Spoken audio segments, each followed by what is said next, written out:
Since last we were together, the jobs report came out, which was historic and good news. It was overwhelming, as you may have been aware. When we met last Thursday, the anticipation was that perhaps it would be a much lower figure or even in the negative column, and it turned out to be nearly 500,000 jobs created, and an upgrade for the jobs of previous months, giving President Biden the highest rate of job creation and reduction of unemployment practically in history.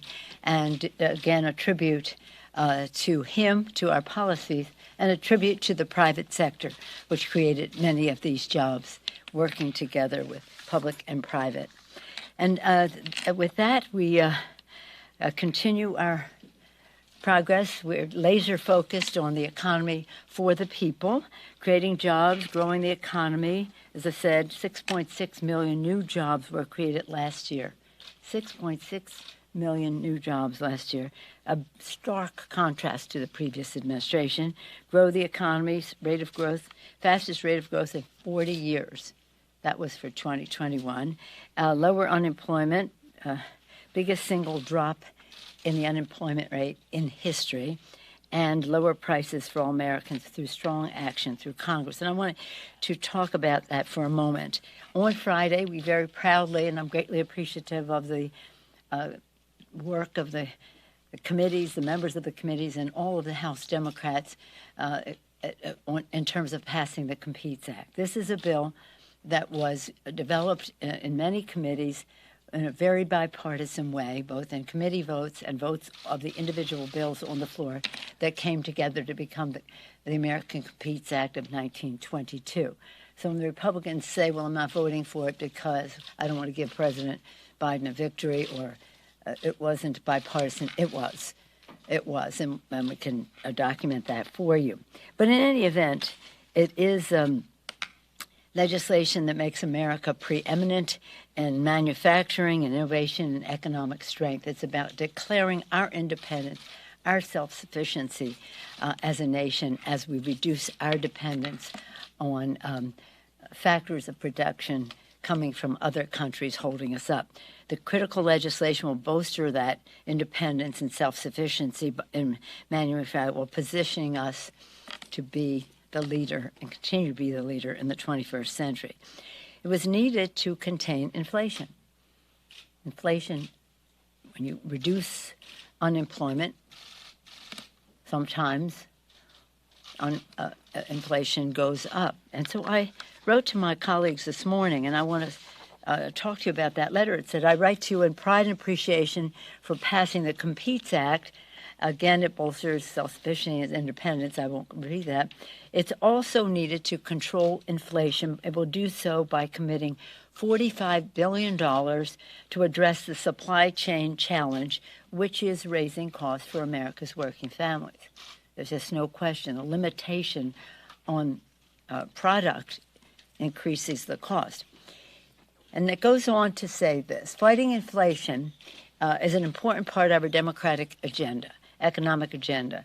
We designed our House bill passed not only in the Competes Act, but it's important for you to know that in the Build Back Better Act, it was a crucial tool to fight inflation, reducing the deficit. Not only is it paid for, but it reduces the deficit while creating jobs and lowering costs for our families. 17 Nobel Prize winning economists have explained, quote, because this agenda invests in long-term economic capacity and will embrace the ability of enhance the ability of more Americans to participate productively in our economy, it will ease longer-term inflationary pressures. Build back better. It goes on to say in this letter, nonpartisan experts have repeatedly confirmed, completely confirmed that Build Back Better is exemplary in its fiscal responsibility. As the Joint Committee on Taxation confirmed, our bill is not only fully paid for, but will even reduce the debt by more than $100 billion in this decade. $100 billion, and as you know, that committee does a 20-year projection $100 billion in this decade, but by $1 trillion in the next decade. If unforeseen circumstances determine that the cost have somehow contributed to the deficit, we are committed, and we can write that into whatever comes back for the Senate or work with them on this, to making up the shortfall through negotiated changes to the legislation, such as designating additional offsets to preserve its fully paid-for status. That is the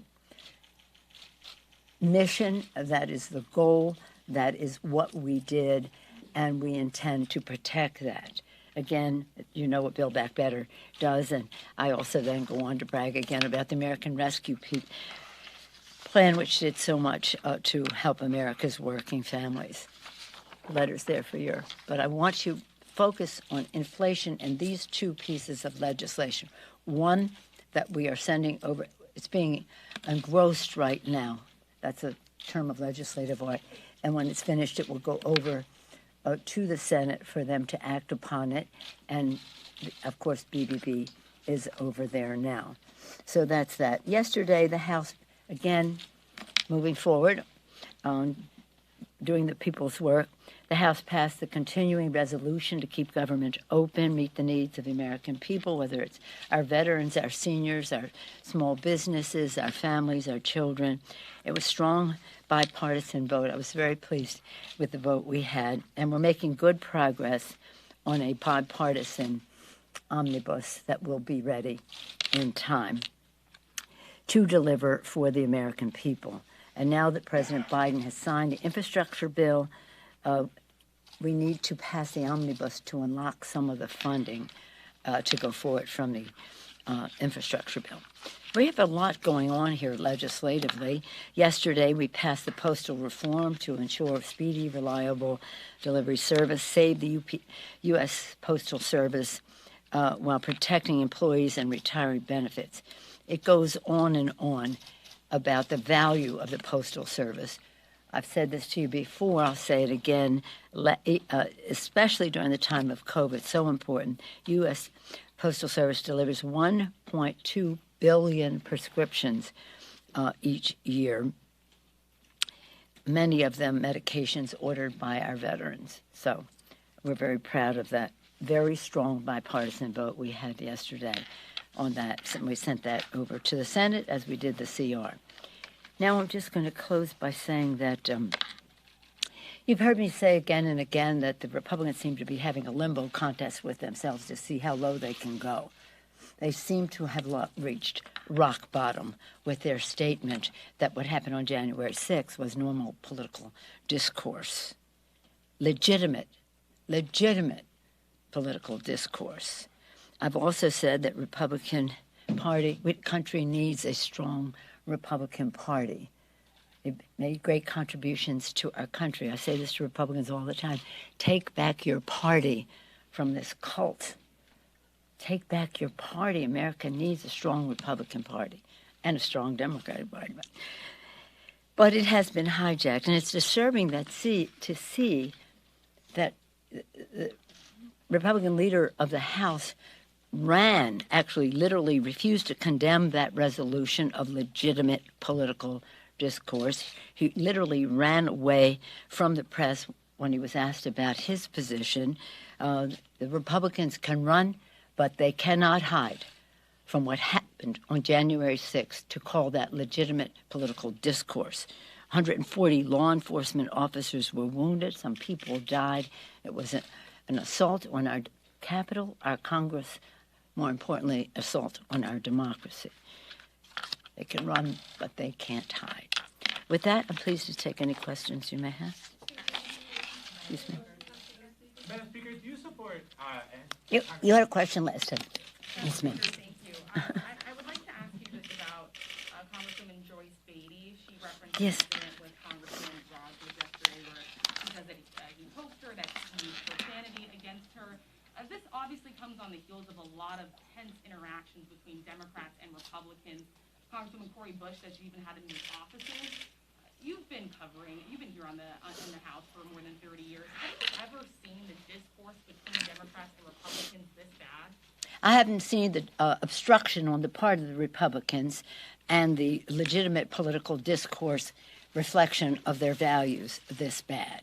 The Republican leadership should be addressing the comments made by the Republican to Joyce Beatty. And as I've said to some of you who have asked me in the hall, if somebody insults you and it's public knowledge, you have to apologize in a very public way as well. Congresswoman Beatty and the Black Caucus took great offense at the crude language that was used to a black woman in the Congress. And so when people say, oh, there's gridlock in Washington and well, why can't they get along? It's not gridlock. It is obstruction. It is not shared values about respect for the institution that we serve in. Yeah. Yes, sir. Madam Speaker, on stocks, I know you said a few weeks back that if members want to enact a ban on trading for lawmakers, you're open to that, you're okay with that. Yeah. I'm wondering, in light of recent reporting, do you have maybe a majority of your caucus now behind this idea? No. And secondly, I know that the legislation is still in its infancy. Will spouses be included as well? Well, I think let me some just. experts have said that that's important, that if they're not. I'm sorry, who did? Sorry? Who said it was important? Walter Shaw, this is an ethics expert, who said this is important. Others have said I don't know who he is. Okay. What matters to me is what my members think. And as Well, a member has told me she's prepared to vote against it if it doesn't include spouses. but you know what? I'm a big believer in our committees, and we've tasked the House Administration Committee to review the options that members are putting forth, and they have different views on the subject. But I'd said that a certain criteria that I wanted to see was whatever design they have for that. That's one. But the other is we have to tighten the fines on those who violate the Stock Act. It's evidently not sufficient to deter behavior. And then the third is just really, it has to be government-wide. We make a disclosure every year of our financial disclosure. That's what it is. And then in addition to that, on a regular basis, when there's a stock transaction, to report that. The court system, the third branch of government, the judiciary, has no reporting. The Supreme Court has no disclosure. It has no reporting of stock transactions, and it makes important decisions every day. I do believe in the integrity of people in public service. I want the public to have that understanding. We have to do this to deter something that we see as a problem, but it is a confidence issue, and if that's what the members want to do, then that's what we will do. But the Supreme Court and the judiciary, even the chairman, the Chief Justice, has pointed out some of what he flirted with the word, or maybe used the word, scandals that have happened in the judiciary. So they're listening to members about how it affects members. I'm also saying that we need, and our members have been saying this for years, why does the Supreme Court of the United States have no disclosure, financial disclosure, and now that we have the Stock Act, do that. There's another consideration, as you know, in the executive branch, when they divest of their stock, they don't pay capital gains. So that's an interesting feature. But it's complicated, and members will figure it out, and then we'll go forward with what the consensus is. Will it be sometime this year that you're expecting to sort of vote on? Well, yeah. I mean, I assume that they'll have it pretty soon. They're having meetings, I think, not as we speak, but in the course of now. But just in friendship, to say I know one person who's going to vote against it. We had one person vote against the Competes Act, too, the other day. But we had a tremendous, tremendous victory. What we're trying to build is consensus. Consensus. The plural of anecdote is not data. And what we want to do is have data that builds consensus. Yes, ma'am. Thank you, Madam Speaker. Just two quick questions. One on the latest unionization efforts. Congressman Levin introduced a resolution today. How quickly do you plan to move on that? Will it go through a regular committee process, or will you fast track that to the floor? And then secondly,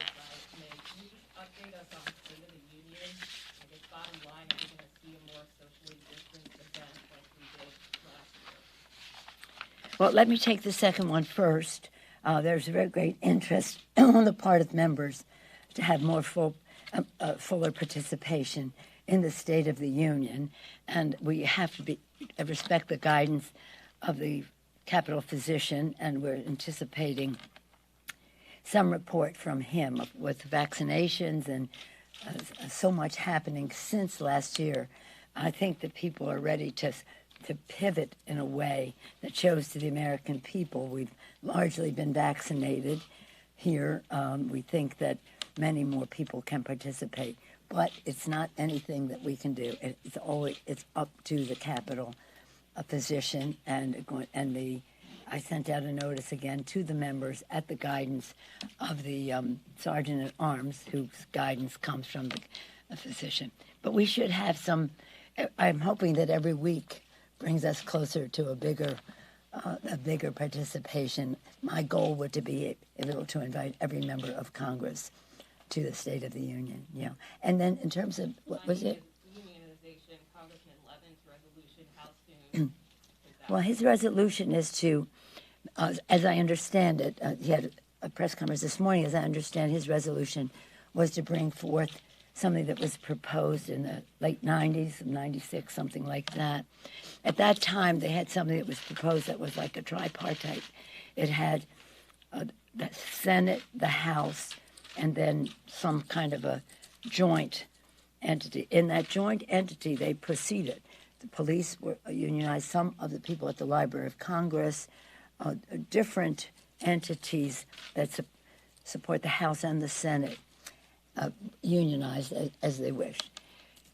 We can't do something for the Senate. They have to do their own thing. But from the standpoint of the House, what he's saying is bring forth what was 1996. What I think, again, we go back to Zoe Lofgren. My understanding is that they would like to review that, modernize it, bring it up to date if we are to go forward. And yes, I support what he's asking for, but we probably should be modernizing. Anybody on this side? My question for you is about the 14th Amendment and the January 6th activities. There's an effort in North Carolina by some voters to keep Madison Cawthorn off the ballot, alleging he's not eligible to run because of the 14th Amendment. And what it says is that members who engage in insurrection or rebellion against the United States are not eligible to hold office. So my question for you is, do you think members of Congress who participated in January 6th activities should be ineligible to run for re-election? Well, I'm not familiar with what's happening in North Carolina, and I appreciate what you had to say about it, but I would hope that members of Congress who participate in insurrection and sedition would be held accountable by their voters, including any former president of the United States. Yes, ma'am. Thanks, Betty. Around 30 or so Republicans sent a letter to you and Congressman Lofgren about apparently being monitored by Capitol Police, and they want an inquiry into this. Congressman Neld is saying that you have used the Capitol Police as basically weaponizing them against members of Congress, basically monitoring them. Okay, don't waste your time. I have no power over the Capitol Police. Does anybody not know that? The Capitol Police have responded to that gentleman's allegation, and that stands as what it is. But I have no power over the police. Thank you all very much. Won't see you for a bit, but we'll be in touch. Thank you. The Super Bowl?